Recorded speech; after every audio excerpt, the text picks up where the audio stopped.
Picture this. Your money doesn't lose value over years. It loses value over days. You earn it, you hold it, and it dies in your hands. In 2018, 70,000 Rials bought $1. Today, that number is close to 1.5 million. That isn't mismanagement. That is collapse at scale. When a currency loses 20 times its value, prices stop communicating reality. They communicate fear. Rice jumps from 100,000 to 2 million Rials. Wages don't adjust. Life does. If this were your salary, you wouldn't be planning next year. You'd be counting tomorrow. This isn't a story about inflation charts. It's about what happens when a state breaks the basic promise of money. Because once trust in currency disappears, everything else follows. Markets, jobs, stability. This isn't chaos, it's mechanics. And once those mechanics start moving, they don't stop on their own. What comes next explains why this failure was inevitable. Underneath the collapse, there is a structure, and structures don't fail randomly. They fail when incentives turn against reality. On paper, the system still functions. There is an official exchange rate, an official inflation number, an official story, but parallel to that story, another economy takes over, one where prices change faster than policy, where planning becomes impossible. The state needs cash to survive, but it cannot produce value fast enough, so it fills the gap artificially by printing, by controlling, by distorting. More money enters the system, but goods don't. That gap is where inflation lives. And when inflation becomes permanent, people stop trusting numbers. They trust instinct. Businesses stop investing. Workers stop saving. Capital looks for exits. This is the moment an economy stops coordinating behavior and starts rewarding escape. Nothing dramatic happens yet. No headlines, just a quiet shift from production to protection, from growth to survival. To understand how this structure was created, we have to go backward. Back to the foundations. To understand those foundations, we have to look at what powered the system. For decades, the answer was simple. Oil. Easy revenue changes behavior. It centralizes power. It weakens accountability. When money flows from resources, institutions don't learn efficiency. They learn distribution. The state spends first. Productivity comes later.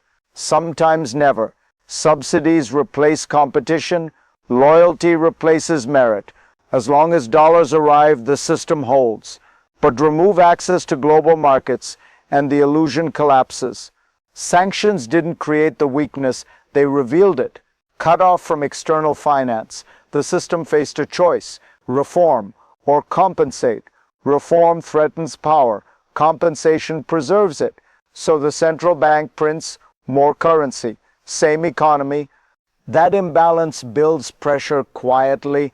Prices rise, expectations shift, inflation stops being temporary, it becomes structural, and structural inflation changes how people behave. Trust fades first, then patience, and when patience runs out, a trigger is all it takes. That trigger comes next. Then the first visible crack appears, not in policy, in behavior. People stop waiting. They rush to convert cash to dollars, to gold, to anything that holds value longer than a week. Prices begin moving daily, sometimes hourly. A salary earned in the morning is weaker by night. Imports stall, shelves empty. Technology becomes unreachable. Car parts vanish, not because demand explodes, but because confidence collapses. This is where panic enters quietly. Banks still open, markets still trade, but no one believes them. The black market expands because it works, not legally, but functionally. This is the moment trust breaks, when people stop believing prices, stop believing banks, stop believing promises. If you were living inside this system, you wouldn't read about the crisis. You would feel it. Panic doesn't announce itself, it spreads, and once panic becomes normal, the crisis stops being economic. it becomes structural. To understand why this spiral deepened, we have to look at what replaced the formal economy. What replaces a broken system is rarely disorder. It's an alternative order. When formal markets fail, informal ones don't wait for permission. They scale. Subsidies create price gaps create opportunity. Fuel sold cheaply at home is worth far more across the border. So it moves quietly, relentlessly. This isn't criminal innovation. It's economic logic. Smuggling grows because it solves problems the state cannot. Medicine, food, basic goods. But here's the deeper fracture. These networks don't operate outside power. They intersect with it. When insiders profit from dysfunction, fixing the system becomes a threat. The black market sets real prices, not official statements. Currency finds its value in back rooms, not banks. And once that happens, authority erodes. The state still enforces rules, but no longer explains reality. This shadow system keeps people alive, but it also locks the collapse in place. And then the system searches for a workaround, one that seems modern, efficient, and dangerously expensive. The workaround looks technical, almost clever. Digital money, cut off from global banking. The system turns to code. Cryptocurrency becomes a bypass, a way to move value without permission. Mining rigs spread fast, powered by cheap electricity. Subsidized energy turned into digital assets. On paper, it looks efficient. In reality, it drains the system. Power grids strain. Cities dim. Factories lose electricity, so servers can stay online. Blackouts stop being emergencies.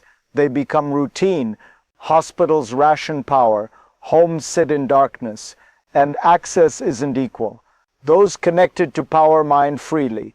Everyone else absorbs the cost. Volatility replaces stability. Speculation replaces wages. This isn't innovation. It's desperation disguised as strategy. A short-term solution that consumes long-term capacity. Infrastructure weakens. Public anger rises. Because when lights go out, the crisis stops being abstract. It becomes personal.